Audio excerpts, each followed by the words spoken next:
नमस्कार।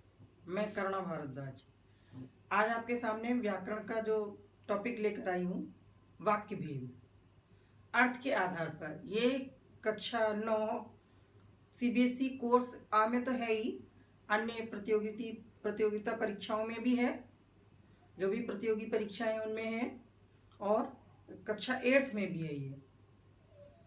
तो आइए सबसे पहले वाक्य के अंग जानते हैं कि वाक्य के अंग क्या होते हैं। वाक्य के दो प्रमुख अंग होते हैं, उद्देश्य और विधेय। उद्देश्य उसे कहते हैं जिसके विषय में कहा जाए। जैसे राम पढ़ रहा है, अब यहाँ क्या किसके विषय में कहा जा रहा है? राम के विषय में। तो यहाँ हमारा राम उद्देश्य है। जो कुछ कहा जाए वह वाक्य के संपूर्ण अंग विधेय कहे जाते हैं। अगर हम इसको इंग्लिश से रिलेट करते हैं तो आप सब्जेक्ट और प्रेडिकेट करके देख सकते हैं। तो ये तो थे वाक्य के अंग। अब आते वाक्य के भेद पे अर्थ के आधार पर। तो अर्थ के आधार पर वाक्य के 8 भेद होते हैं। वाक्य तो आपको पता ही है, शब्दों का सार्थक, शब्दों का वह समूह जिसका अर्थ निकले, पूरा पूरा अर्थ निकले, वह वाक्य कहलाता है। तो सबसे पहले इसके भेदों पर आते हैं। आइए इसके भेद देख लेते हैं अर्थ के आधार पर वाक्य के। सबसे पहले विधानवाचक, उसके बाद निषेधवाचक, फिर तीसरा प्रश्नवाचक, चौथा विस्मयवाचक, पांचवा आज्ञावाचक, छठा इच्छावाचक, सातवां संदेहवाचक, आठवां संकेतवाचक। ये 8 भेद हैं। तो सबसे पहले आइए विधानवाचक समझाते हैं।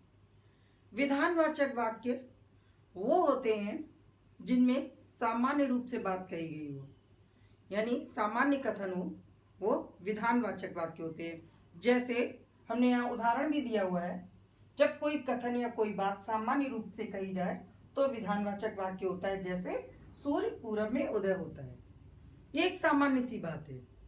तो इस प्रकार के वाक्य विधानवाचक वाक्य में आते हैं।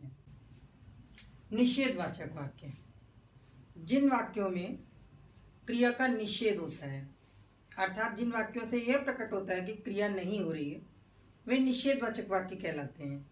जैसे वह आज पढ़ने नहीं जाएगा। अब आते हैं प्रश्नवाचक वाक्य। जिस वाक्य से ऐसा प्रतीत हो, ये बोध हो कि प्रश्न पूछा जा रहा है, वे प्रश्नवाचक वाक्य कहलाते हैं। जैसे तुम्हारा नाम क्या है। यहां मैंने एक एक उदाहरण दिया है सभी का।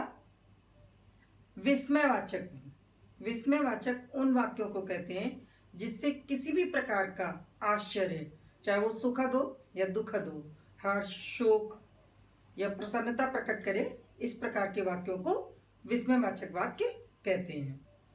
जैसे यहाँ पर उदाहरण, अरे राम कहाँ चला गया।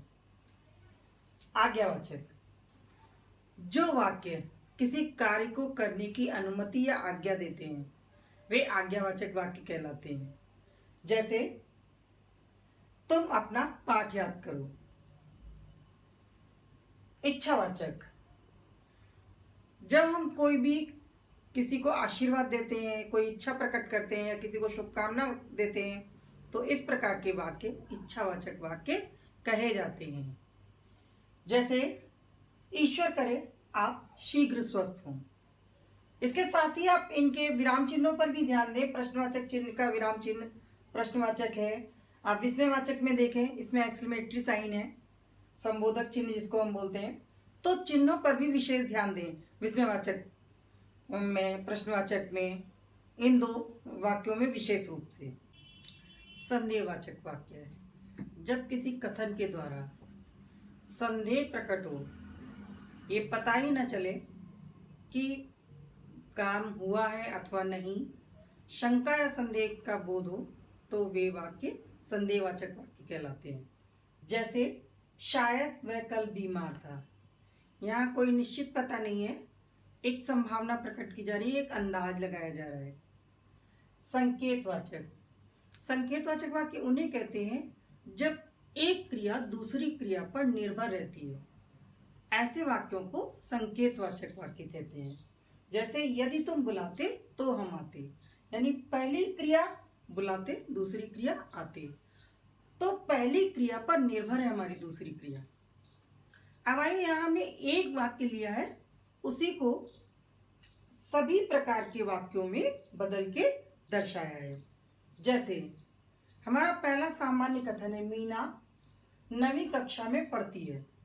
विधानवाचक, एक सामान्य सा कथन है।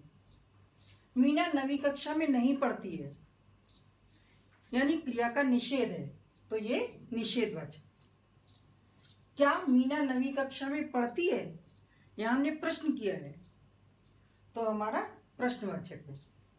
अरे मीना नवीं कक्षा में पढ़ने लगी, यानी यहां हमने आश्चर्य प्रकट किया, हमारा विस्मयवाचक वाक्य। मीना तुम नवीं कक्षा में पढ़ो, यहां हम आज्ञा दे रहे हैं, तो ये आज्ञावाचक वाक्य है। काश मीना नवीं कक्षा में पढ़ती, हम ऐसी इच्छा प्रकट कर रहे हैं, ऐसी आशा प्रकट कर रहे हैं, इसलिए इच्छावाचक वाक्य। इच्छा, शुभकामना, आशीर्वाद, इस प्रकार के शब्द जब आते हैं तो इच्छावाचक वाक्य। संभवतः मीना नवीं कक्षा में पढ़ रही होगी, यानी यहां हमने संदेह प्रकट किया है, शायद पढ़ रही होगी, खुद कंफर्म नहीं है, तो संदेहवाचक वाक्य।